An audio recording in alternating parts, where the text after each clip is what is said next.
எல்லாரும் அதிகாரத்தை கைப்பற்றுறதுக்கு தான் ஆசைப்படுறாங்கன்னா கட்சியை கழிச்சிட்டு திமுக வந்துட்டோம், பிரச்சனையே இல்லை. இன்னைக்கு கூட ஒரு ஆளுங்கட்சி பாராட்டி ஒரு அதிமுக எம்எல்ஏ, அதிமுக தொண்டர்களால் தேர்ந்தெடுக்கப்பட்ட ஒரு எம்எல்ஏ இனி தமிழ்நாட்டை காப்பாற்ற இந்த ஒரு தலைவன் தான் தேவைன்னு இன்னைக்கு சட்டமன்றத்தில் பதிவு பண்ணுறாங்க.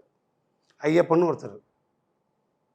அப்போனா அடுத்த ஆள போகிற தலைவனை அதிமுகவே முடிவெடுக்குது. இதை விட ஒரு பெரிய சிறப்பு இந்நாள் பொன்னாள் நன்னாள் மாற்றுக்கருத்தில் ஏன் திமுகவுக்கு ஓட்டு போடணும்? இப்போ நடக்கிற வார் யாருது? தமிழர்களை தமிழன் ஆளணுமா, அல்லது இந்திக்காரன் தான் இங்கே இந்தி ஒழிகன்னு சொன்னோம், இப்போ இனிமேல் இந்திக்காரன் தான் ஆளணுமா தமிழ்நாட்டை? அது மாதிரி இங்கே வார் முன்னாலாம் ஆரிய திராவிட போருன்னோம், இப்போ அப்படி இல்லை சார். தமிழ்நாடு விசஸ் டெல்லி அந்த கான்செப்டில் இப்போ தமிழ்நாடு போயிட்டுருக்கு. வரைபடத்தில் தமிழ்நாடு நாங்களே தமிழ்நாட்டில் இருந்துக்கிட்டே தமிழ்நாடு இருக்கான்னு தேடுற இடத்துல இருக்கோம்.